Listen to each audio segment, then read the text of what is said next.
கிழவி கிட்ட இந்த நகை வாங்கின விஷயத்த சொல்லணுமா வேண்டாமா? சொன்னா கிழவி செத்துருவால, சொல்லலன்னா என்னைய கொண்டு எடுத்துருவால. என்னடி ஒரு மாதிரியா பம்மிட்டு இருக்கா? எல்லாம் நல்ல விஷயம் தாத்தே. என்ன பிள்ளைய உண்டாயிருக்கா? உங்களுக்கு வாழ்க்கையில அது ஒண்ணுதான், என்ன வேற எந்த விஷயமும் நல்ல விஷயம் இருக்காது. வேற என்னடி நீ உலகத்துல சாதிச்சுட்டா? எத்தே இன்னைக்கு லவ்வர்ஸ் டே. அதுக்கு என்னடி? அதுக்காக உங்க மொபைல் எனக்கு கிஃப்ட் வாங்கி தந்திருக்காத்தே. கிஃப்டா? என்ன கிஃப்ட்? கண்ணை மூடுங்க தே, காட்டுறேன். ஆமா, கண்ணை மூடலனா ஆவாது, சொல்லுடி. சி, இந்த கிழவிக்கு பாசம்னா என்னன்னு தெரியுதா? ஏடி நீ காட்டுறியா மாட்டியா? எனக்கு 1000 வேலை கிடக்கு. தொட்ட டுடைங் 2 பவுண்ட்ல தங்க செயின். ஏடி யாருக்குடி? வேற யாருக்கு? உங்க மொபைல் பொண்டாட்டிக்கு எடுத்து கொடுத்துருக்காவ. அட நான் பெத்த பையவுல சரியான லூசால இருக்கு. லவ்வர்ஸ் டேக்கு எவனாவது 2 பவுண்ட்ல செயின் வாங்கி கொடுப்பானா? என்ன கிழவி, வயிறு எரியுதா? நல்ல எரியட்டும். படுபாவி ஏன் மொபைல் சொத்தே நீ அழிச்சு விட போல இருக்க. உங்க மகனுக்கு அப்படி எவ்வளவு சொத்து இருக்கான்? இந்த வீடு மட்டும் தானே இருக்கு. அதுவும் அந்த வீடை காட்டி தானே நீங்க கல்யாணம் பண்ணீங்க. இந்த வீடு மட்டும் இல்லனா எங்க அப்பா சம்மதிச்சிருக்க கூட மாட்டாரு. ஏச்சி, பழைய கதையை விடுடி. இப்போ என் மகன் உனக்கு எதுக்கு 2 பவுண்ட்ல செயின் எடுத்து தரணும்? ஏற்கனவே அவனுக்கு கடன் போயிட்டு இருக்கு. இப்ப ரொம்ப முக்கியம் பாரு. எங்க அப்பா கிழவி உன் மொபைல் எனக்கு 20 பவுண்ட்லயே எடுத்து தந்துட்டான். இதுக்குதான் எவ்வா கிட்டையும் காமிக்கவே கூடாது. அதுவும் இந்த மாமியார் காரி வீட்டெல்லாம் சுத்தமா காட்டக்கூடாது. ஓ, மறைச்சு வச்சுக்கையா. நீங்க காட்டலனா எங்களுக்கு தெரியாது பாரு. உனக்கு நகை வேணும்னா உன் அப்பன் கிட்ட போய் கேளுடி. எதுக்கு ஏன் மவனை நீ தொந்தரவு பண்றா? எதுக்கு கிழவி உன் மவனுக்கு நீ கல்யாணம் பண்ணி வச்சா நான் அப்படிதான் கேட்பேன். ஏய், மாமியார கிளவினா அவ்வளவுதான், உனக்கு மரியாதை கிடையாது. மாமியார் மாதிரி நடக்கணும். நடந்தா மரியாதை தானா வரும். அம்மா, என்னம்மா உங்க 2 பேரும் சத்தம் வீதி வேற கேக்குது. பாருடி, உன் அண்ணன் பண்ணிருக்க காரியத்தை பாரு. என்னம்மா என்னாச்சு? இந்த மூஞ்சிக்கு 2 பவுண்ட்ல செயின் லவ்வர்ஸ் டேக்காக வாங்கி கொடுத்துருக்கானா? அப்படியாம்மா? ஆமா, லவ்வர்ஸ் டேக்கு வாங்கி கொடுக்கலனா ஆவாது. இல்லனா நீ ஓடி போய்டுவாப்ல. ஏம்மா, நம்ம அண்ணனுக்கு சுத்தமா அறிவே கிடையாதுமா.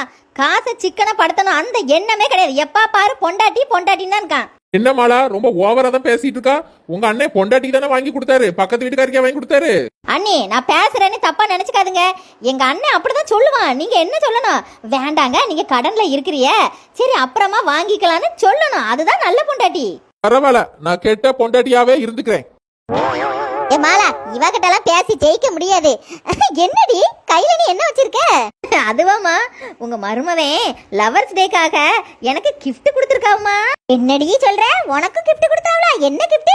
இங்க பாருமா, நெக்லஸ். டேங்க அப்பா, குறைச்சு பார்த்தாலும் 3-4 பவுன் இருக்கும் போல இருக்க. கிழவி, இப்போ நீ உன் மொபைல திட்டுனா நீ நல்லவ. இவளை கொஞ்சிட்டு மட்டும் இருந்தான்னு வையன், உலகத்திலேயே மோசமான கிழவினா அது நீதான். ஏமா, என் புருஷன் நெக்லஸ் வாங்கிட்டு வந்த உடனே கொண்டுட்டு ஓடியே வந்துட்டேமா.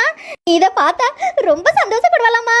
ஆமாடி, பெத்தவளுக்கு பிள்ளைல நகை போட்டு பாக்குறதானடி அது நம்மளுக்கு சந்தோஷம். நெக்லஸ் நல்லா இருக்கடி. எத்தனை பவுனு? அம்மா 3 பவுன் சொன்னாவுமா. அட படுபாவி பைய, 3 பவுன்ல தான் வாங்கினானங்க. ஏன் அத கூட 2 பவுன் போட்டு 5 பவுனா வாங்கினா அது பாட்டுக்கு காலத்துக்கு கிடக்கும்ல. அட நாசமா போற கிழவி, உன் மொபைல் 2 பவுண்ட்ல தான் வாங்கி தந்திருக்கான் செயின். அதுக்குள்ள ஆடுன்னு ஆடிட்டு கிடந்திய. உன் மருமவன் 3 பவுண்ட்ல வாங்கி கொடுத்திருக்காரு. பத்தாவதுக்கு இன்னும் 2 பவுன் சேர்த்து வாங்கி தந்தானன்னு பேசிட்டு இருக்க. ஏமா, அவளுக்கு கொஞ்சம் கடன் இருக்கலாமா, அதான் 3 பவுன் போல எடுத்து வந்தவ. ஒன்னும் பரவாயில்லமா, பரவ இன்னைக்கு நம்ம ஒரு 5 பவுன் போல வாங்கிக்கிடலாம். என்னமாலா, நீ உன் புருஷன்கிட்ட சொல்ல வேண்டியதானே? என்னங்க நம்மளுக்கு கடன் இருக்கு, அதனால நம்மளுக்கு இப்ப நகை வாங்க வேண்டான்னு சொல்ல வேண்டியதானே? ஏண்டி, ஏன் உனக்கு என்ன கண்ணை உறுத்துதா? ஏய், என் மவனுக்கும் மருமவனுக்கு வித்தியாசம் இல்லையாடி? என் மருமவன் நல்ல சம்பளம் வாங்குறாரு, உன் புருஷன் அப்படியா? வேணும் தே, வேணும். என் புருஷனுக்கு நல்லா வேணும். அம்மான்னு சாவுறாருல, இப்படிதானே நீங்க கேவலப்படுத்துவிய. ஏய், வாய மூடிடி. என் மவளும் நீ ஒன்னாடி. ஏத்தே, வீட்டுக்கு வந்திருக்க மருமவள மகளா நினைச்சு பாருங்க தே. இப்படி பிரிச்சு பாக்காதுங்க. நீங்க இப்படி மகா வேற மருமக வேறன்னு பிரிச்சு பாக்குறதுனாலதான் மருமக மாதிரி நடக்கிற. மகளா பாருங்க. ஏமா, அண்ணி உங்களை நறுக்குன்னு 4 வார்த்தை கேட்டு விட்டாவல. இதுக்கு நீ என்ன பதில் சொல்ல போற? பதில் எப்படி வரும்? தப்பு இருக்குல்ல.